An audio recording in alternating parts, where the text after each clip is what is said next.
are your thoughts on the cult of free? Like basically, because of the internet, positives and negatives, like a lot of people expect everything to be free online. But, because they're used to it through like, Yeah.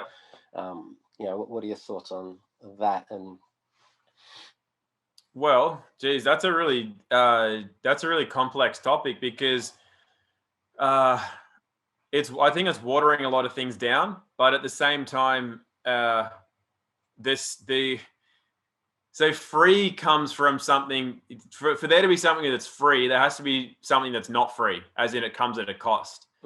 So there exists that in the natural world, but what we did was we created a monetary system which is based on arbitrary value, not inherent value, but arbitrary value.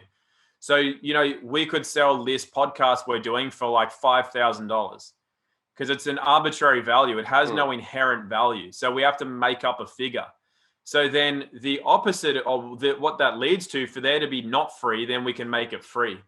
But then free means it has no value, sort of thing. So we're going from an arbitrary value to essentially no value. But we're missing the part where there is an inherent value, but that's not quantifiable because that's the natural value that it has. And for one listener to another, that will be different. So the idea of free, like with my website, for example, I'm keeping all the content for free because it's just like in this world where it's all gone this way, people aren't just going to pay for stuff because they can get it for free off YouTube or whatever else. So I make it so that it's free. And then if people value it and they want to, then they donate and they can put in whatever is they feel it's worth to them, which is going to be different for everybody.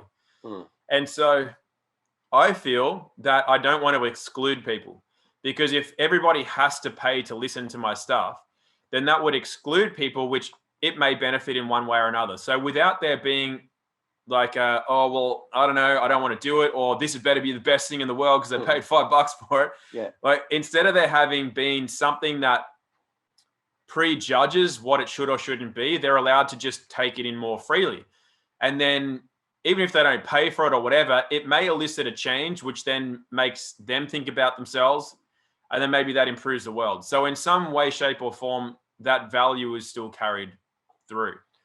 But the only reason it can be free is because of the whole money and arbitrary value system that we've created. So realistically, I think the thing that needs to happen is to go back to inherent value in things, not arbitrary value. And that's quite difficult based on how we've been indoctrinated into doing things. So realistically, the way it would work for me ideally is that there would be no such thing as money.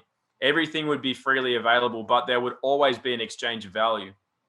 And in the way that we would have come up in a tribe, with say 80 people in our tribe, you and I might do this for a few hours a day and provide some educational entertainment for people. And that has value.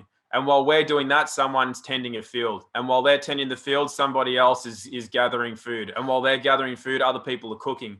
And while those people are cooking, other people are tending to those that are sick. And so within the community, everybody's doing something that benefits everybody relatively equally. I'd actually say completely equally. So then that's just how things would play out. Everybody's looked after, everybody's entertained and educated, everybody has food, everybody's kept healthy, everybody has shelter. And then everybody also has time to create because we don't have to do 15 hours of entertaining and educating a day while somebody else does 2 hours in the field. It's based on because we all work with each other, even if we're doing separate things, that everything's very efficient. And so it actually leaves a lot of time for personal development and creativity and pursuits of improving your craft in whatever area you choose. So everybody would also get together to roll with each other or make music or whatever, you would all develop your skills together. Yeah, it's and that doesn't require money.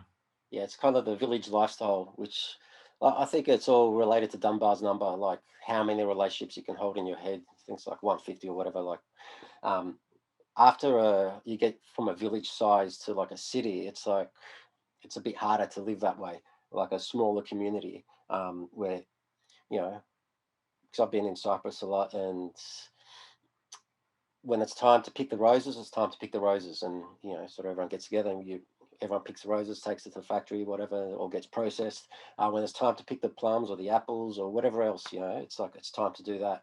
But every day you're doing your thing, and everyone's doing their own things. And like another funny thing about the village lifestyle is when I can't remember, was it 2011? I'm not sure. The banks took everyone's money out of the bank that had over 100 grand.